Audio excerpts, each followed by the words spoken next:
Hello everyone, my name is Keng Fang and my group members are Shu Yin, Pei Yee, Sim, Yu, and Shu Qing. Today we are going to talk about a film review on Greenbook.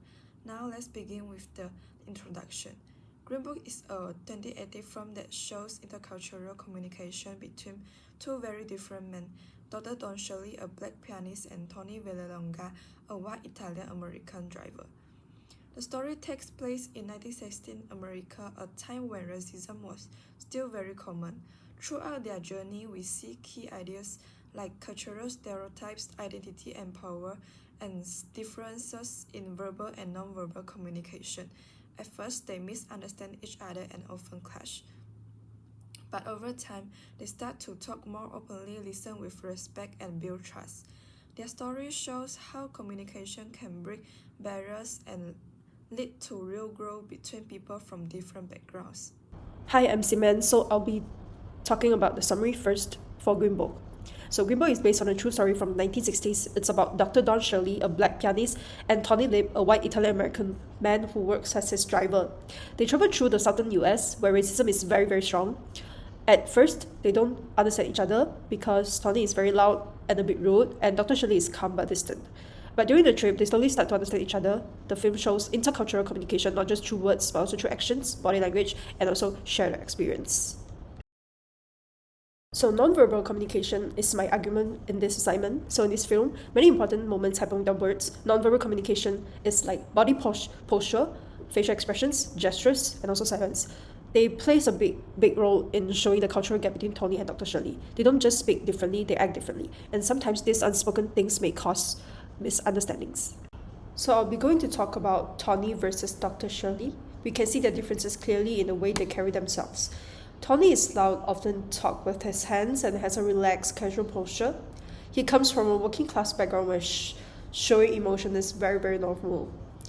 And however, for Dr. Shirley, on the other hand, is quiet, formal, and also keeps his distance. He sits straight, avoids touching, and stays calm. These differences show that they come from a very different world, and also they communicate in very different ways. So a good example is the fried chicken scene. Tony offers Dr. Shirley fried chicken, thinking it's a fun moment, but Dr. Shirley stays quiet. He doesn't smile or eat much. His silence, his stiff posture, and his face shows discomfort. He never says, "I don't like this," but we feel it through how he acts.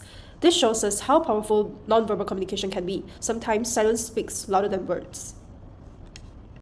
Why does it matter? Because non-verbal actions often show feelings more honestly than words. A look or silence can reveal discomfort or misunderstandings, even when no one is arguing. Small signs, big meaning. Tiny things like a sign of stiff posture speak loudly. Dr. Shirley uses silence to keep his dignity, and also Tony learns to notice and respect these quiet signs. And what we learn in this Greenbook film is real connection doesn't always need words. By watching and listening with our eyes, we begin to truly understand each other. So that's all from my part. I'll pass it to Pei Yee. Thank you. Hi, I'm Pei Yee. Today I'm going to talk about prejudice and its deep roots in history and intercultural communication. Prejudice happens when people judge others before truly knowing them. Often, these judgments are based on race, culture, or religion. This leads to unfair assumptions and disrespect in communication. In the film Greenbook, there's a powerful scene that shows this clearly. Dr. Shirley, a talented black pianist, is invited to perform at a country club in Birmingham, Alabama. But before his performance, when he tries to have dinner there, the staff refuse to let him dine in. They tell him, "We invited you to play, but you can't eat with the white guests." This shows how prejudice is not about someone's character, it's simply about their skin color. Even though Dr. Shirley is the guest of honor, they still treat him unfairly because he's black. This type of prejudice creates serious barriers in intercultural communication. When one group thinks they are better than others, it stops real respectful conversation from happening. Communication becomes one-sided, making it hard for people from different backgrounds to connect and understand each other. So, to understand why prejudice exists today, we need to look at history. In the past, black people were treated as slaves, bought and sold like objects with no rights. European colonies needed farm workers, so they brought Africans from local leaders and justified it by spreading false idea that black people were less human. This racist belief made cruelty seem acceptable, and sadly, they didn't disappear after slavery ended in 1865. Instead, new laws called Jim Crow laws were introduced to keep white people in power. Black and white people were forced to live separately, different schools, buses, and restaurants with signs like white only. Breaking these rules often led to punishment. This separation wasn't just physical, it blocked fair communication between races. Even successful black individuals like Dr. Shirley in Greenbook still face humiliation because of their skin color. Unfortunately, this racist idea was passed down through generations. Some people still believe skin color decides a person's value, which create barriers in intercultural communication today. Now I want to focus on stereotypes and category thinking. Stereotypes are mental shortcuts we use to make sense of people, often based on race, gender, or social group. As laymen say, they can seem normal when no one questions them. Categorical thinking is when we only see someone as part of a group instead of as an individual. This kind of thinking causes people to ignore a person's unique identity or abilities. In this scene from Greenbook, Dr. Shirley is denied a motel room, not because of his behavior but simply because he is black. The staff don't see him as a talented pianist or a guy. They only see a category he raised. They claim to be following rules, but these rules come from past racism and stereotypes. Tony, who is white, begins to realize how unfair this is. This moment shows how group label can lead to exclusions and how they deeply affect people on a personal level. In Greenbook, we see how power and class affect people differently. Dr. Shirley is wealthy and talented, but because she's black, she still faces discriminations. On the other hand, Tony is working class and uneducated, but as a white man, she has more freedom, especially in public place. This shows that social power is not just about money, it's also about race.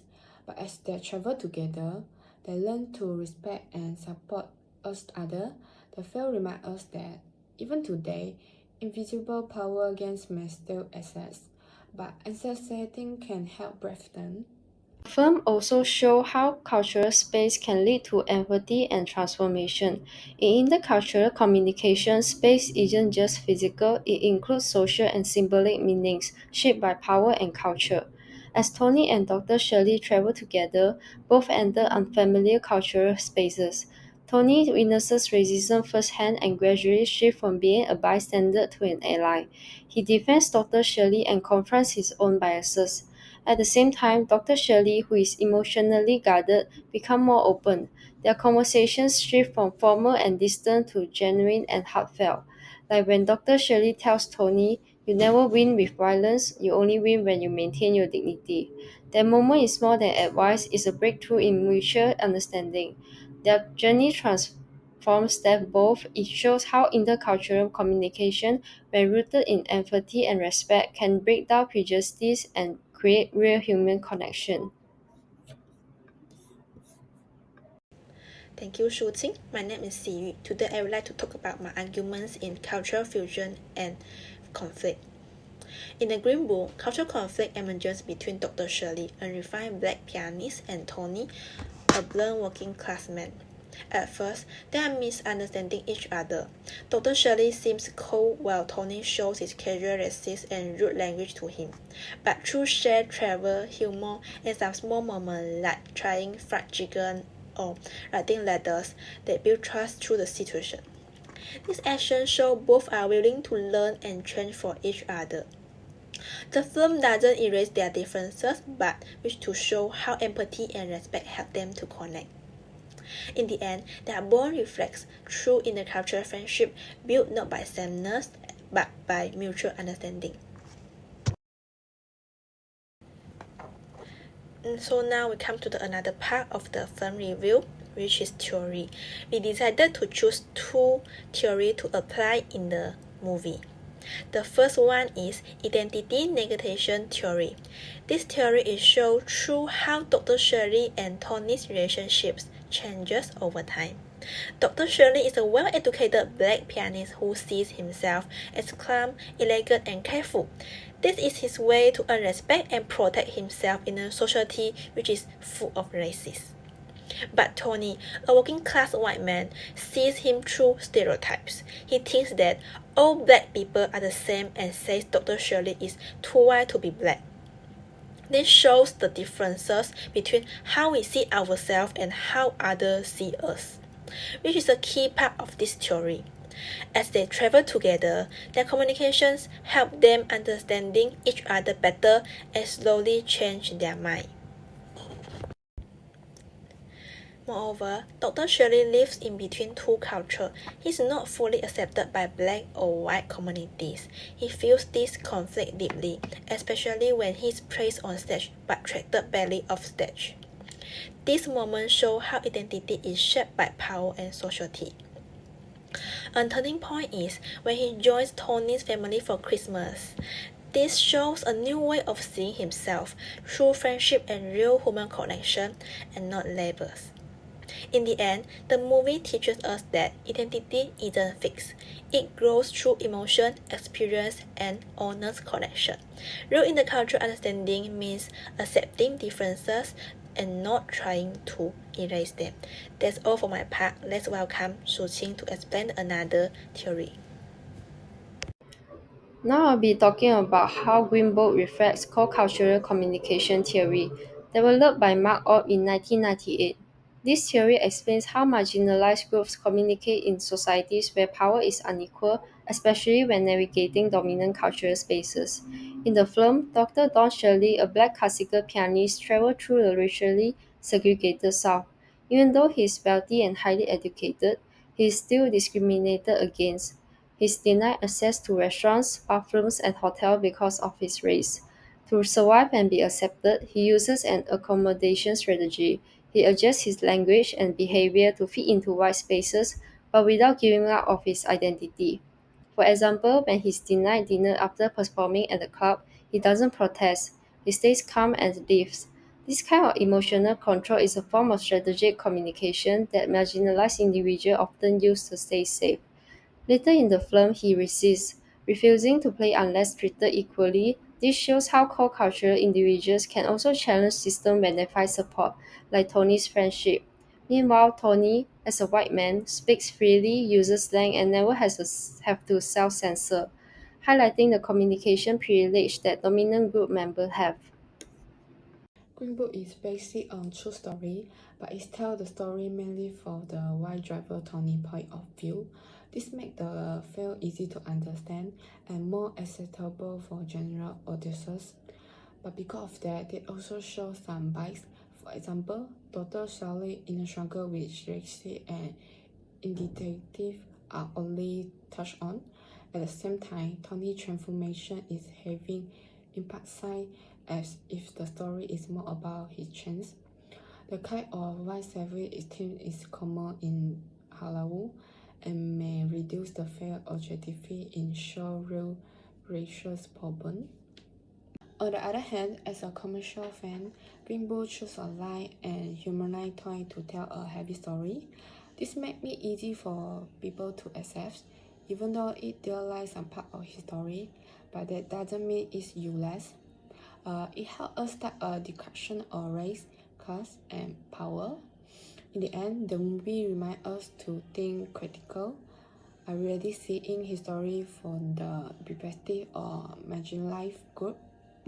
To conclude, Greenbook is not just a film.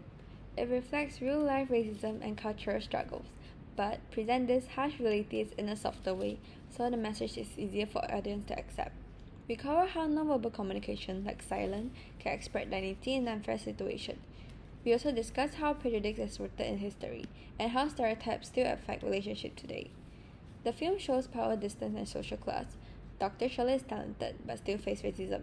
Through their road trip, both characters step out of their comfort zone, learn empathy and change. We use identity negation theory to explain how people adjust their communication to protect their identity, and co-cultural communication theory shows how minority communication is an unfair system. Ultimately, Greenbook teaches us that it's never too late to change our mindset. When we respect others, listen, and treat them the way we want to be treated, we can create real connection. Thank you.